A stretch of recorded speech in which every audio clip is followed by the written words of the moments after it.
What if I told you that two polite little words, words you have said your whole life without fear, might be quietly shutting the door on the very things you keep praying for? Not a curse, not an insult, not something dark or obvious, just thank you. Sounds crazy?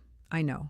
Maybe even impossible. But stay with me, because what you are about to hear may completely change the way you speak, the way you receive, and the way you think about blessing, abundance, and open doors. Most people believe gratitude ends a moment. Ancient Jewish wisdom teaches the opposite. It says true gratitude does not close a moment. It expands it. It does not say, I got it, I am done. It says, I receive this, and I am open for more.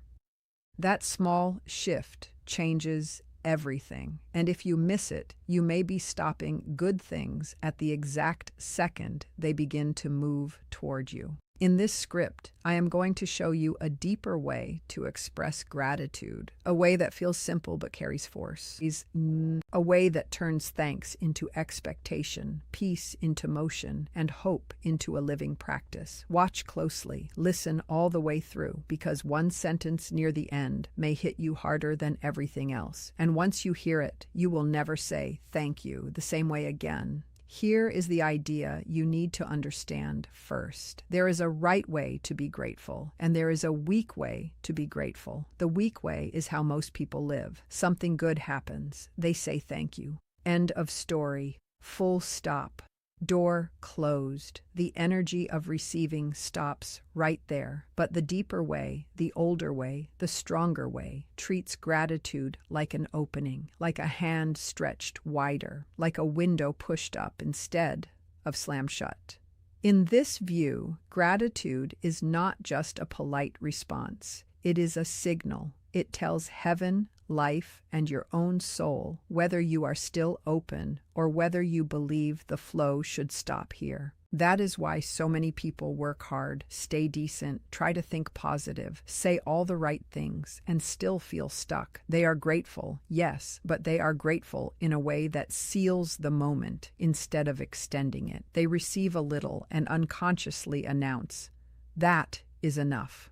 Then they wonder why more does not come. If this feels uncomfortable, good. That means something is waking up, because a lot of people have been trained to think that wanting more automatically means greed. It does not. Greed says, let me take. Healthy desire says, let me grow. Let me carry more. Let me become more useful, more peaceful, more generous, more alive. There is a huge difference, and if you catch this now, early, the rest of this message will land with much more power. Do not skip the next part. This is where the real shift begins. Years ago, I heard an old teaching explained in a way I could never forget. The message was simple. The world often gives thanks with closed hands. But deep spiritual gratitude is given with open hands. That image stayed with me because it revealed the mistake so clearly. Closed hands say, transaction complete. Open hands say, I honor what has come and I remain ready for what is still on the way. That is not arrogance. That is alignment. That is trust. That is living as if goodness is not rare and blessing is not running out. Most people have never been shown that distinction. They were taught to be small, taught to settle too early, taught to call their fear humility, so they shrink their prayers, they shrink their expectation, they shrink their language. Then one day they look around and wonder why life feels narrow, why opportunities seem to pass them by,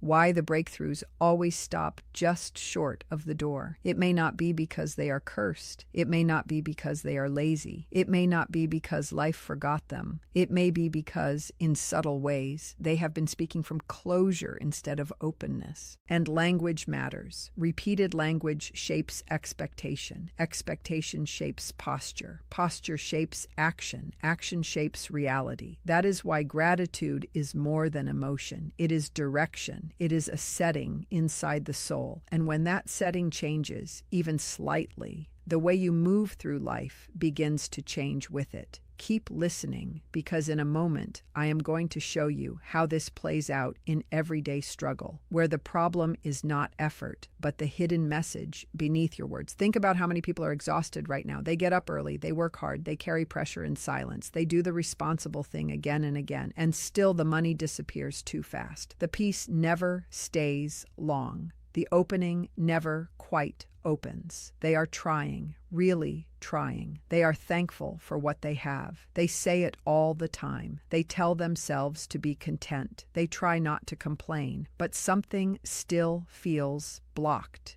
This is where the modern idea of gratitude often fails people. It teaches them to end the sentence too soon. You got a paycheck. Thank you. You got a small opportunity. Thank you. A surprise phone call, a lucky break, a kind word. Thank you. Then the inner system treats the event as complete, finished. Nothing more to send, but open gratitude sounds different. It says, I honor this gift, and I welcome the next one. It says, I receive this with joy, and I remain available for more wisdom, more provision, more peace, more possibility. That is not desperation. It is expansion. It is refusing to act like your life is already filled to the edge, when deep down you know there is room for more healing, more purpose, more stability, more love. A vessel that declares itself full cannot receive the next drop. That image is powerful because it exposes the trap. Some people are not blocked because they lack worth. They are blocked because their inner language keeps declaring completion before the flow has truly begun. Let that sink in and stay with me, because now we move from the problem to the shift. And this next part may be the line that changes your entire practice. The lie many people were taught is this: if you want more, you must be ungrateful. If you ask for increase, you must be greedy. If you stay open for more blessing, you must be selfish. But that is not always true.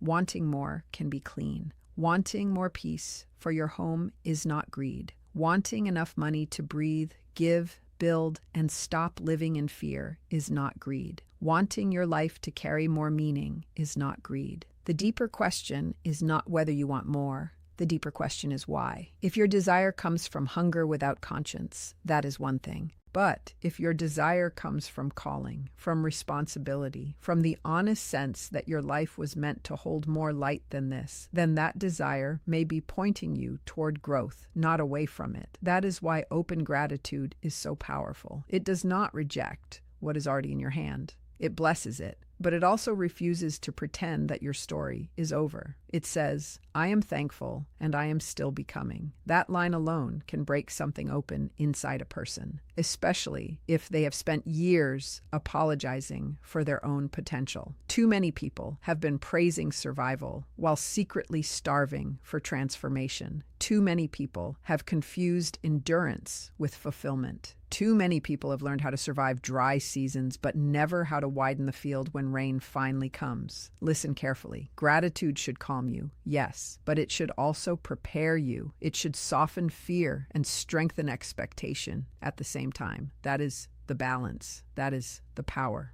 And now I want to show you the practical form of this idea, because if truth stays abstract, it inspires for a minute and changes nothing. Before you begin any practice like this, your inner state matters. Timing matters too. Early morning is powerful because the mind is quieter there. The world has not fully rushed in yet. Your thoughts are softer. Your spirit is easier to hear. If you can, choose a moment before noise, before scrolling, before conversation, before your day starts pulling you in 10 directions. Sit somewhere calm. Breathe slowly. Let your chest loosen. Let the mind settle. If you are angry, slow down first. If you are carrying bitterness, pause and face it. If resentment is burning in you, do not pretend it is not there. A cracked vessel leaks, and emotional poison weakens every good word you try to speak. This is not about pretending to be holy. It is about being honest enough to become clear. Then set your intention. Be specific, not desperate, not frantic. just clear. Peace in your home, wisdom for a decision, new provision, relief from fear, a door for work, restoration in your body, confidence, clarity, freedom from the constant feeling of barely making it. Specific intentions give direction to your words. Vague hope often creates vague movement. And one more thing. Trust matters. If you keep mocking the process while you do it, you split your own energy. Stay simple, stay sincere, stay present. You do not need a dramatic voice. You do not need perfect language. You do not need to impress anyone. This is not performance. This is alignment. In a moment, I will walk you through the practice itself, step by step, and I want you to hear it not as a ritual of superstition, but as a physical way to train your heart to stay open. Place a clear glass of water in front of you. Add a small piece of bread beside it. Set a plain white candle nearby, still unlit. These are simple things, and that is part of the beauty. Water reflects flow, softness, and receiving. Bread reflects provision, daily support, and the kind of blessing that becomes real in ordinary life, not just in dreams. Light reflects presence, clarity, and the awakening of the soul. Sit down, take 3 deep breaths, not quick breaths, full ones. Feel your body arrive. Feel the room become still. Then light the candle and say, slowly and clearly, I welcome light into this moment. I open myself to wisdom, guidance, peace, and increase. Let the words breathe. Do not rush them. Imagine the light filling the space around you, but also the space inside you that has felt dark, tired, doubtful, or closed. Then take the glass of water in both hands and hold it near your chest. Now, here is the key. Do not say only, thank you for what I received. Say something wider. Say, I give thanks for what has already entered my life, and I give thanks for what is still moving toward me. My heart is open. My hands are open.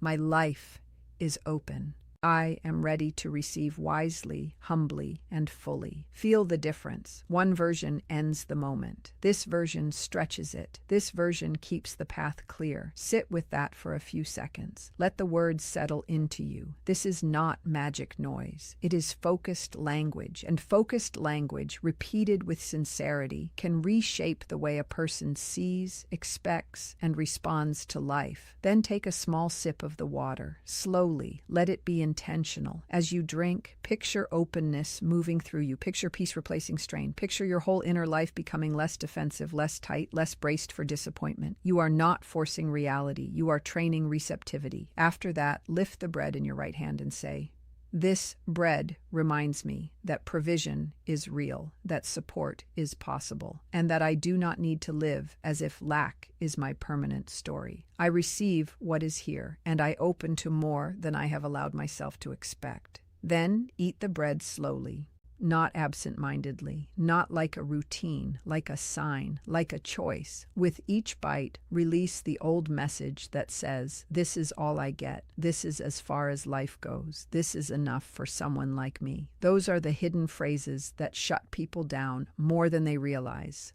After the bread, close your eyes for 2 full minutes. See your life not only as it is, but as it can become when fear loosens and grace finds room. See calm where there has been pressure. See doors where there have been dead ends. See the right phone call, the right idea, the right partnership, the right healing, the right shift in your home. And while you see it, say quietly, thank you that this is unfolding. Thank you that this is forming. Thank you that what I need is moving even now. That line matters. Present tense gratitude teaches the heart not just to remember blessing, but to anticipate it. And when expectation becomes clean, grounded, and steady, your whole posture changes.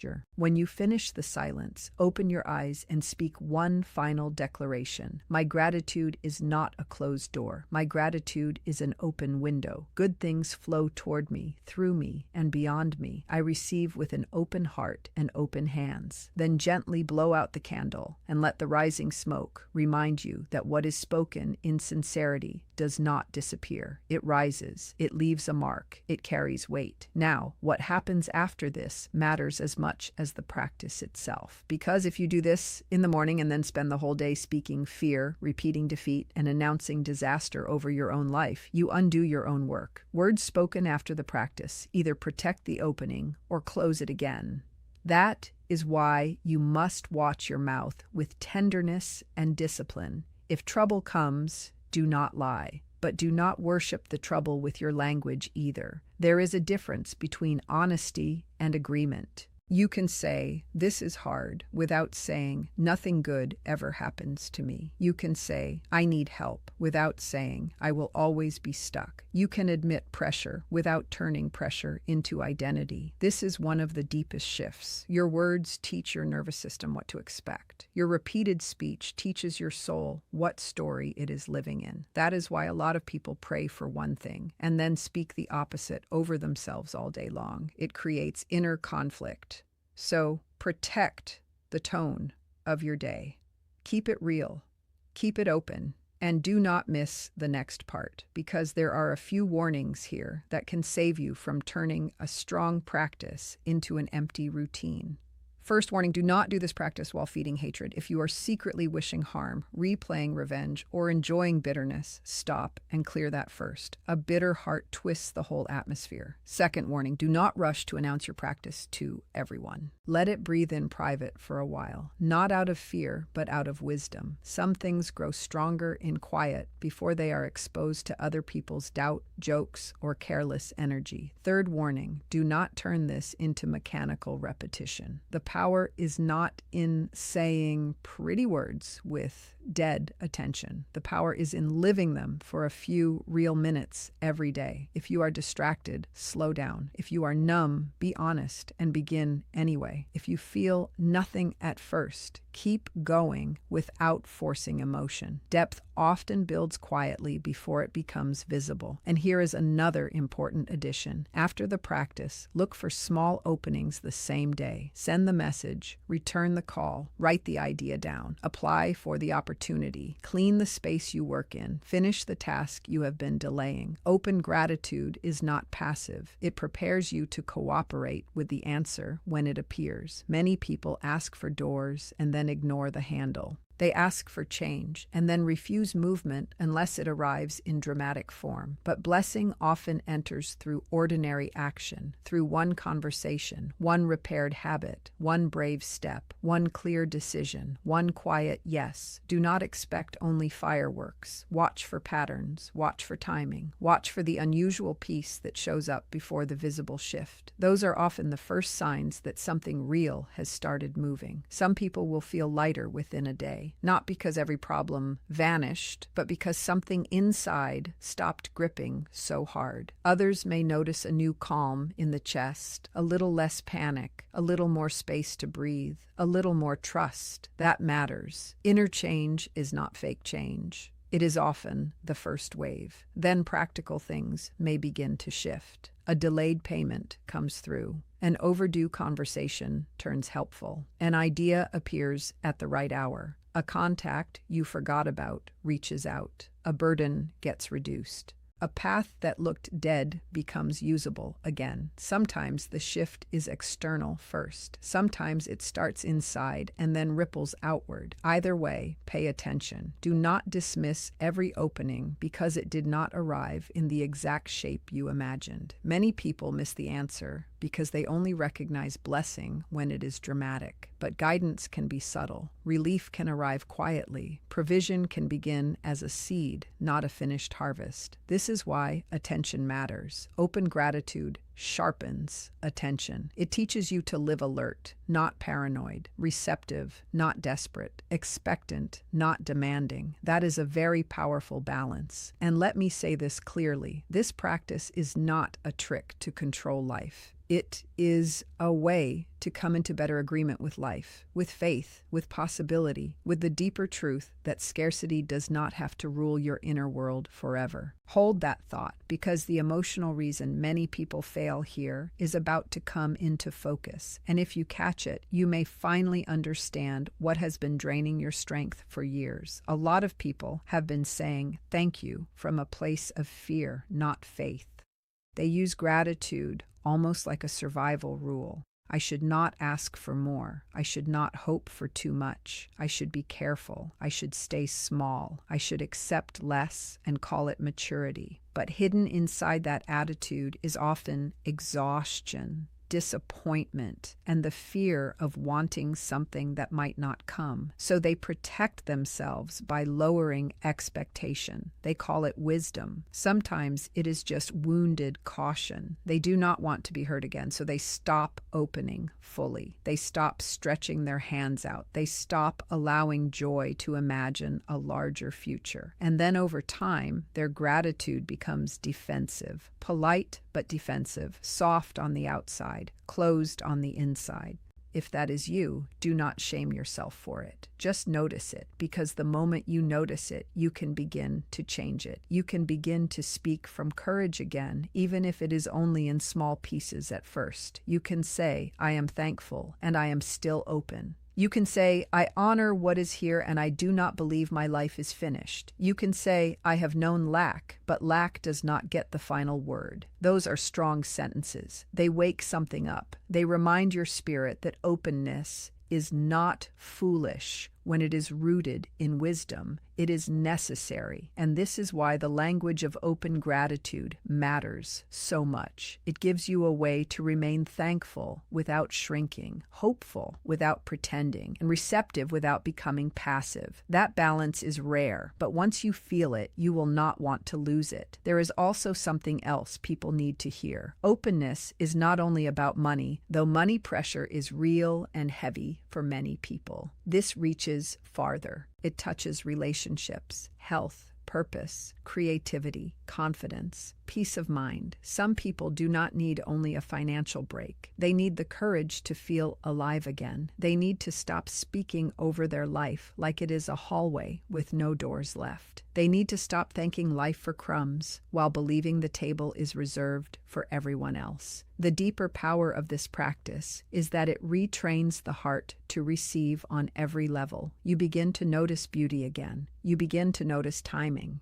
You begin to notice where you have been unconsciously rejecting support because you were too proud, too afraid, or too convinced that nothing truly changes. Open gratitude softens all of that. It helps you receive help without shame, opportunity without suspicion, and joy without immediately predicting loss. That is a huge transformation, and it rarely happens all at once. It builds, one morning at a time, one sentence at a time, one refusal to close the door too early. You may not become a different person in a day, but you can become a more open one. And an open person sees more, hears more, receives more, and acts with more courage when the next step appears. If this is landing with you, hold on, because the final part is where everything gathers into one clear message you can carry with you long after this video ends. So here is the truth in its simplest form. Do not say thank you like a wall. Say it like a doorway. Do not let gratitude become the sentence that ends possibility. Let it become the breath that widens it. When something good enters your life, honor it fully, but do not shrink your soul around it. Do not announce completion when your life is still unfolding. Say,